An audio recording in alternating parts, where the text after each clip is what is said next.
అనేవాడివి నువ్వేం జర్నలిస్ట్ రా వంశీ? తల్లికి కూతురికి, చెల్లెలకి పెళ్ళానికి తేడా తెలియని స్థాయిలో ఒక మహిళకి అంటగట్టి ఆరోపణలు చేసి డిబేట్ చేస్తావంటరా వంశీ అని నేను ప్రశ్నిస్తా ఉన్నా. ఒకటి వంశీ, నీకు పిల్లలు లేరా? నీకు కొడుకులు కూతుళ్ళు లేరా? డెఫినెట్గా ఉండాలనుకుంటా, మగపిల్లలు ఉండాలనుకుంటా, ఆడపిల్లలు లేరు. వీడికి కూతుళ్ళు కానీ పుట్టుంటే అప్పుడు తెలిసుండేది వీడికి బాధ ఏందని అనేటటువంటిది. ఆ కూతుళ్ళ మీద ఎవరైనా ఆరోపణలు చేసుంటే అప్పుడు తెలిసుండేది ఈ వంశీ అని అనేవాడికి బాధ ఏందని అనేటటువంటిది.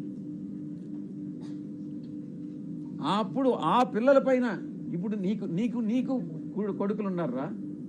నీ కొడుకులా కాదా అని ఎవరైనా DNA టెస్ట్ చేయించమని నన్ను అడిగితే నువ్వు బాధపడతావా లేదా అని నేను ప్రశ్నిస్తా ఉన్నా.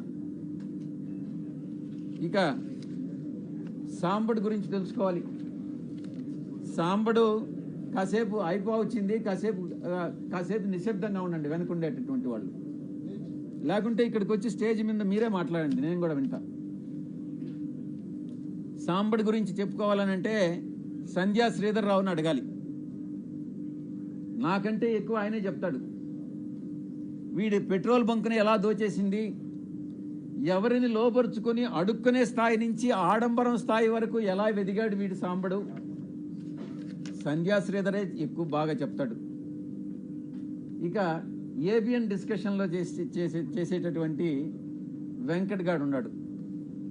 వీడు ప్రముఖ సినీ దర్శకేంద్రుడు దగ్గర పనిచేసే ఒక అమ్మాయిని సైట్ కొట్టి జర్నలిస్ట్ కాలనీలో ఆ అమ్మాయికి కూడా సైట్ కావాలని అక్రమంగా ఆ జాబితాలో పేరు పెట్టించి ఆ తర్వాత ఈటీవీలో ఉద్యోగం పోగొట్టుకున్నటువంటి వాడు వీడు వెంకట్ అనేవాడు. వీళ్ళందరూ కూడా జర్నలిస్టులు, తెలుగు జర్నలిస్టు ప్రమాణాలు పాటించేటటువంటి గొప్ప జర్నలిస్టులు. ఇది ఆ తెలుగు జర్నలిజం యొక్క కథ. కనీస నైతిక విలువలు, మానవ సంబంధాల మీద అవగాహన లేనటువంటి వాళ్ళు జర్నలిస్టు ముసుగులో వీళ్ళందరూ కూడా బ్లాక్మెయిలర్స్ని నేను కొన్ని ప్రశ్నలు అడగదలుచుకున్నా. 3 ప్రశ్నలు. ఒరే వంశీ, నువ్వు జవాబు చెప్పు. క్యారెక్టర్ అసాసినేట్ చేయడానికి ఎందుకు ప్రయత్నిస్తున్నావు రా అని అడుగుతా ఉన్నా. 2, నీ క్యారెక్టర్ని ఎవరైనా ఇబ్బంది పెడితే నువ్వు చూస్తూ ఊరుకుంటావా అని ప్రశ్నిస్తా ఉన్నా. ఎలాంటి ఆధారం లేకుండా నీ పేరుని ఎవరో మహిళతో లింక్ చేసి DNA టెస్ట్ చేయమని అడిగితే నువ్వు గమ్ముకుంటావా అని ప్రశ్నిస్తా ఉన్నా. ఈ 3 ప్రశ్నలకి నువ్వు సమాధానం చెప్పరా, నువ్వు నిజంగా జర్నలిస్ట్ అయితే. మనమందరం కూడా నాగరిక సమాజంలో, ప్రజాస్వామ్య దేశంలో జీవిస్తున్నాము అన్నటువంటి స్పృహ నీకు ఉందా అని ప్రశ్నిస్తా ఉన్నా. అసత్యమైనటువంటి, అమానవీయమైనటువంటి ప్రసారాలని వేగవంతం చేసే అవకాశం ఉన్నటువంటి ఈ రోజుల్లో కనీస విచారణ లేకుండా ఎవరు నిజంగా ఈ యొక్క ఇన్ఫర్మేషన్ కరెక్టా కాదా అన్నటువంటిది కూడా తెలుసుకోకుండా తిరిగి టెలికాస్ట్ చేయడం శిక్షార్హమైనటువంటి నేరం అని నీకు తెలియదా? అయినా నువ్వు చదువుకోలేదు, నీకేం తెలియదని నాకు తెలుసు, అయినా నీకు నేర్పిస్తా ఏం చేయాలన్నటువంటిది. దీన్ని ప్రజలు హర్షించరు అని నేను తెలియజేస్తా ఉన్నా. ఇక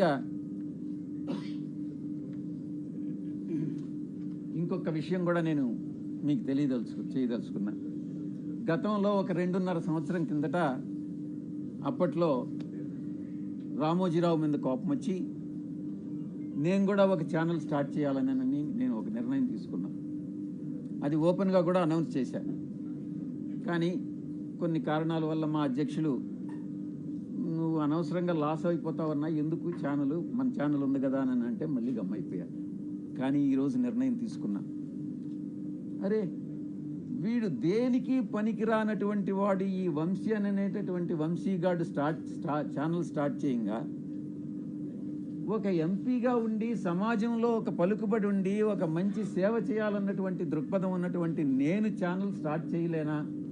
ఇన్ని రోజులు నేను ఎందుకు కాలయాపన చేశానన్నటువంటి తపన ఈరోజు నాలో మొదలైంది. తప్పకుండా ఛానల్ స్టార్ట్ చేస్తాను. మళ్ళీ నిర్ణయం తీసుకున్నా ఈసారి ఎవరు చెప్పినా కూడా వినేది